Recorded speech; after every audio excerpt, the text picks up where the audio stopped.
Sebagai seorang santri, selama ini kita berada dalam dua aktivitas kehidupan yang berbeda. Pertama, di rumah, kedua, di pesantren. Mana yang akan membuat kita menjadi pribadi yang luar biasa? Apakah kita akan menjadi pribadi yang tangguh? Ataukah kita akan tersesat dalam kenyamanan? Mari kita simak cerita tentang para santri yang menjalani dua aktivitas kehidupan yang berbeda. Hadirin yang berbahagia, sambutlah persembahan terbaik dari kami, Sanggar Drama Putri Makonan Mahmudah, dengan judul Santri Dua Dunia. Selamat menyaksikan.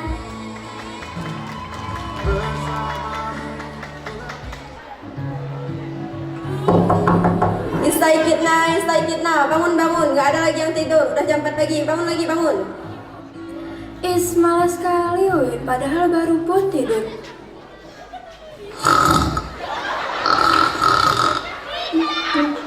Kencangkan getir, bayang kamu kembali.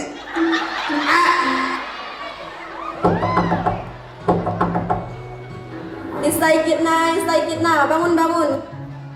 No Win, tidur jam 10, bangun jam 4, padahal bintang pun masih tidur, hari pun masih gelap. Maju. Kita kan harus bangun pagi untuk persiapan sholat tahajud, baca Al-Quran, sholat subuh, biar kita mulai hari kita nih dengan hati yang bahagia. No Win, Ana masih ngantuk lah Uti. Rasanya Ana pengen tidur 1000 tahun lagi. Berarti anti gak sholat selama 1000 tahun nih, tidur cuman. Lah Ti, terus kenapa memangnya? Tuh, dengar tuh.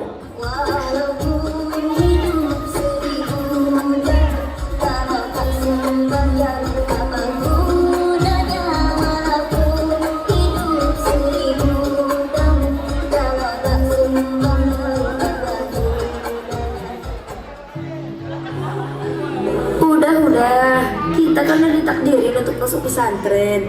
Jadi, gak ada kesempatan untuk tidur 1000 tahun. Dah, sekarang bangun. Jangan lupa bersihin tempat tidur sebelum duha sama sarapan pagi. Iya, Uki.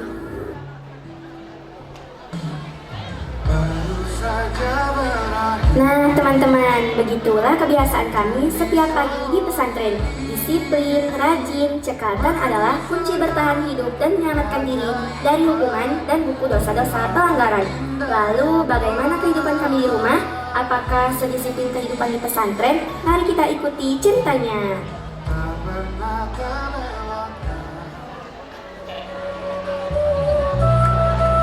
Bangun, udah jam 6, masih tidur. Kayak gini yang namanya anak pesantren. Ini dirikan pesantren, jam segini belum bangun. Iya, nah inilah aku mau bangun, nah. Gerem kuat kak? Hah? Iya, nah ini aku bangun.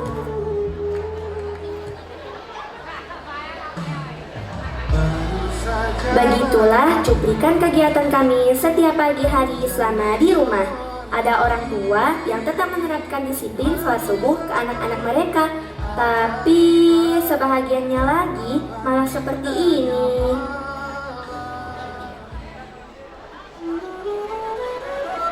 Masya Allah, tabarakallah bun. Anakku jam 7 masih tidur. Pasti anakku kecapean selama ini di pesantren, harus bangun pagi cepet-cepet. Nikmati aja dulu tidurnya sayang ya, bubuk yang nyenyak ya. Di pesantren, selain disiplin bangun pagi, para santri juga diberi tanggung jawab untuk menjaga sendiri area lingkungan tempat tinggal mereka, baik lingkungan di pesantren maupun area kamar tempat tidur mereka.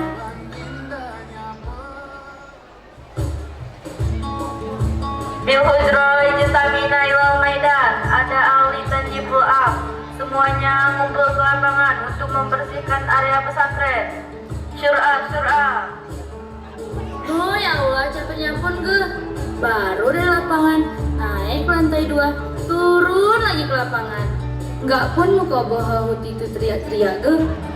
Halo Bang, ngumpulnya tae. Nanti terlambat, suruhnya lagi kita pikir kamar mandi.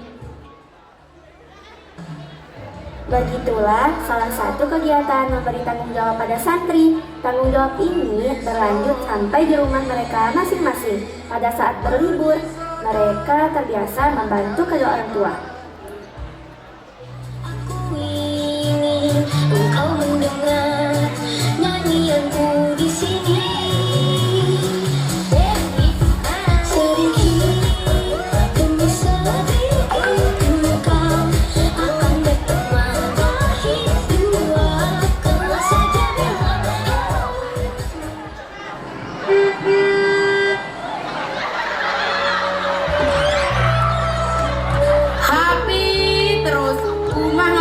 tinggal pecah, piring belum bercuci, rumah belum bersapu, penggosokan mentamun. Heran aku, sarau anak banan geret tegunai. Istighfarna, astagfirullahaladzim. Itulah Ina, lihat dulu, baru merepet. Itu piring udah bersih lah, nah dia udah mandi sendirinya. Itu lantai, sapu di rumah ini ada kakinya, nah dah jalan dia sendirinya. Baju tuh pun dah dilipatnya dirinya sendiri, nah. Hai, lah, ini efek karena kau geret pernah rumah lepak mutua.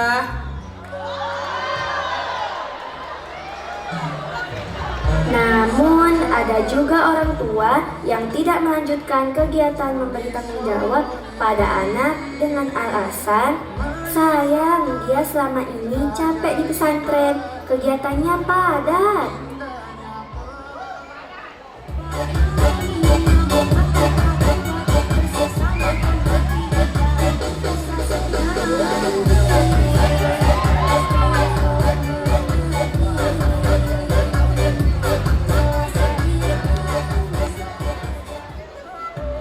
Mama, apa yang bisa kakak bantu? Nggak usah nakku, mama aja sendiri. Biasanya pun mama kerjain semuanya sendiri kok. Kamu istirahat aja, karena selama ini di pesantren pasti kamu capek. Wih, enak kali bah jadi anaknya mama.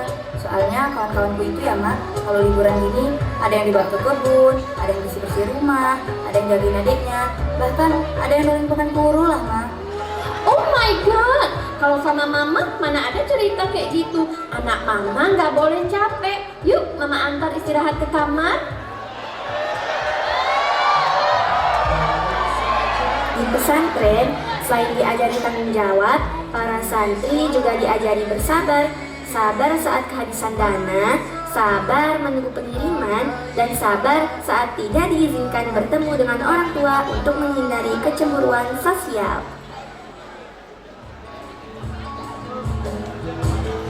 Pak Sapam, aku udah datang ke Pak. Aku boleh kejumpa? Kan nggak boleh, kamu pun kayak lucu. Bapak ini ucap kali weh. Aku memang ucap, kami sekeluarga memang ucap. Eli, itu gak kinemu tuh Eli? Inaku. Pak, inaku udah datang. Mohon maaf Ibu, peraturan pesantren tidak boleh berjumpa dengan anaknya, hanya boleh menitip barang Bu. Oh, boh kata Pak Satpam, ini dan kutitipun berizin ya Pak Satpam. Hemat-hemat nakku, lembu kita belum laku nakku. Eli, taperwarinya tadi jangan hilang ya.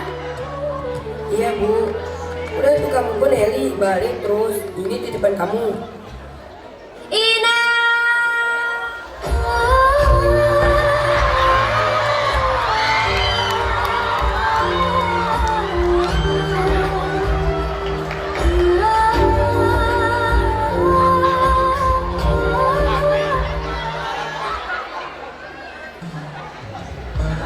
Tapi tidak semua orang tua menaati peraturan tersebut.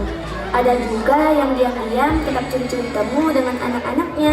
Padahal para orang tua yang sudah tahu berjumpa diam-diam berarti melakukan pelanggaran dan ada konsekuensi bagi para siswa.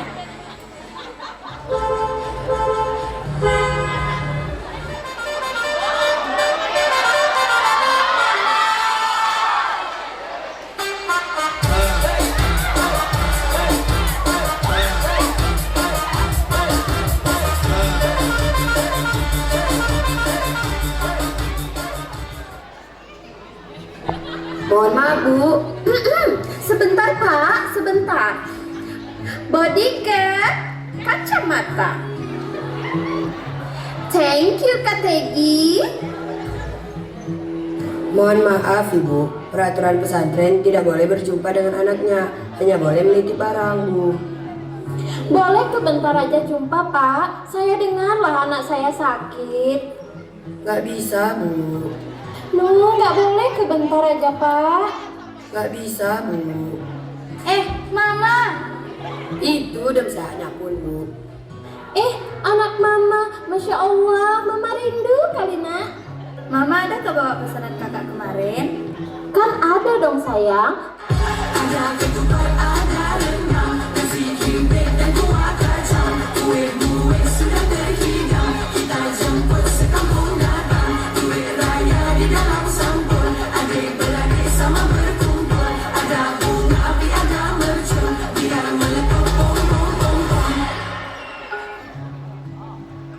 Mohon maaf Ibu, peraturan pesantren tidak boleh berjumpa dengan anaknya. Cuma bentar Pak, bentar. Nggak bisa Bu. Sebentar Pak, sebentar aja. Bapak tenang, duduk dulu Bapak. Ini saya bawakan kopi Sanger dari M2 Cafe, kedai kopi unit usaha pesantren Makomah Mahmudah. Kopinya enak, asli olahan Arabica dari petani kita sendiri. Ini Pak ya, kopinya Pak ya.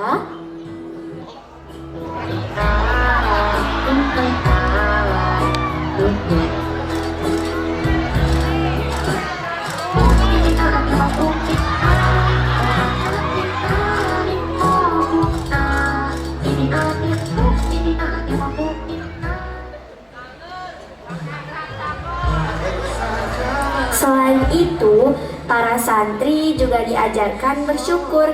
Bersyukur dengan kondisi tempat tinggal, bersyukur dengan kondisi di kelas, bersyukur dengan kesederhanaan hidangan makan, dan bersyukur tentang banyak hal. Hal ini tidak hanya berlaku di pesantren saja, tapi juga di rumah.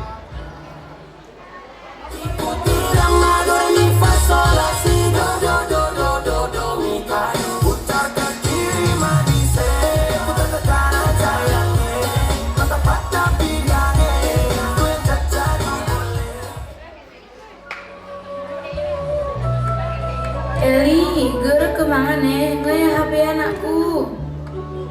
Boh, bentar. Aku tiktokan dulu. Sesekali lah, nah. TikTok geralempeng lagu penan. Banyak mangan mulu. Kira mamamu TikTok Eli. Itulah kan. Boh, nah, bentar. Inu, ke kanak budua iya panasain. Ger ketedohan orang selop ni nanti ko Eli. Makan dulu walaupun lauknya pucuk Jepang tumis. Ajak kawannya tuh pun, jangan malu-malu. Iya, nah. Malu lah aku sama orang ini, nah. Kadang di rumah orang ini nggak pun makan pucuk Jepang. Nggak boleh kayak gitu nak Bu. Ingat kata Ustazah Odah. Anakku para santriwan dan santriwati, setiap makanan yang kita makan berasal dari kedua orang tua kita yang begitu gigihnya mencari nafkah demi sesuap nasi untuk kita yang sedang belajar di pesantren.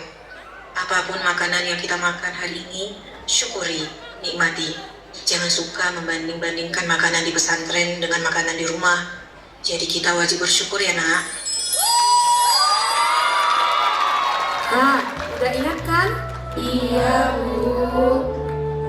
Makan terus dulu Eli, nanti lagi kita sambung. Banyak On, satu kali lagi aja On. Beli yuk telah.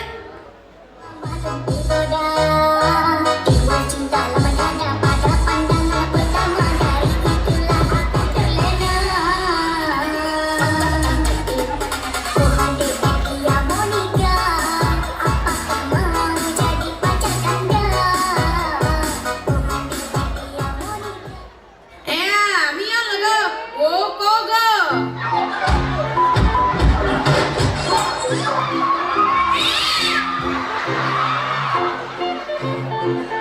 Ino, tripod taring.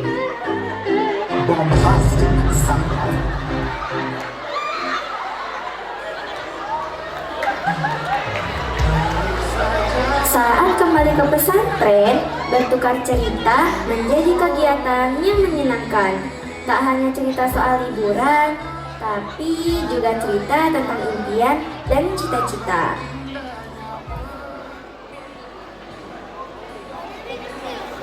Kamu selama liburan ngapain aja, Queen?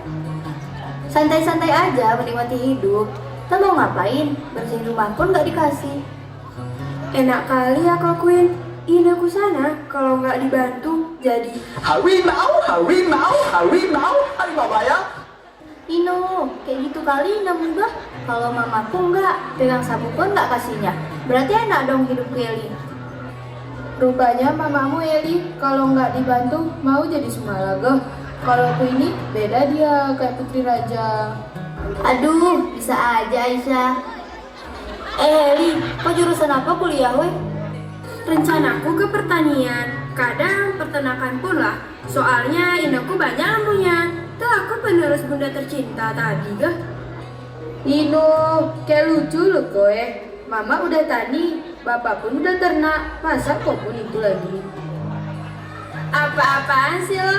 Nggak lo tahu ke? Lembu tuh sekali sontek 600.000. Bayangkan terus satu hari 5 lembu ke sontek, udah 3 juta. 3 juta sehari kali 1 bulan, berapa udah uangku? Mau korupsi pun nggak sempat. Oh, kalau gue not my style. Kata mamaku, jangan ambil jurusan yang kerjaannya kena matahari, hujan. Jadinya aku masuk kedokteran. Tapi, Eli, nanti siapa yang bangunin aku pagi-pagi kah? Terus siapa yang nyuci bajuku? Nggak mungkin selalu laundry. Siapa yang masak untukku, Eli? Aku nggak bisa lah, Eli. Aduh Queen, udah 6 tahun lah di pesantren, mau melapuk lagi. Masa yang kayak gitu nggak bisa? Kita udah diajar mandiri di sini, mulai dari bangun pagi, duha, makan seadanya yang memang harus kita syukuri, cuci baju sendiri. Itu semua di sini kita belajarnya Queen. Nah sekarang waktunya kita aplikasikan di kehidupan kita selanjutnya. Nggak apa-apa Queen, hidup itu berproses. Mungkin hari ini kita lalai, tapi masih ada waktu untuk memperbaiki diri. Semoga setelah tamat dari pesantren ini kita bisa menjadi orang mandiri, jadi orang sukses, jadi orang yang bermanfaat bagi orang lain. Yuk kita mulai memperbaiki diri untuk menghargai waktu.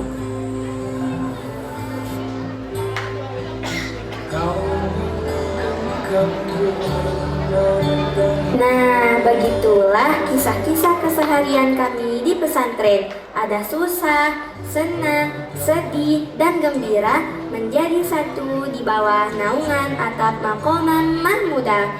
Ayah, bunda, ama, ine tidak perlu khawatir tentang keadaan kami. Cukup kirimkan uang jajan disertai doa. Semoga kami di sini sehat, bahagia, dan selalu dalam lindungannya. Hadirin yang berbahagia, terima kasih sudah meluangkan waktu melihat pertunjukan drama karya Sanggar Seni Putri Makoman Mahmudah. Ubur-ubur ikan lele, sampai ketemu tahun depan, Le. Dadah.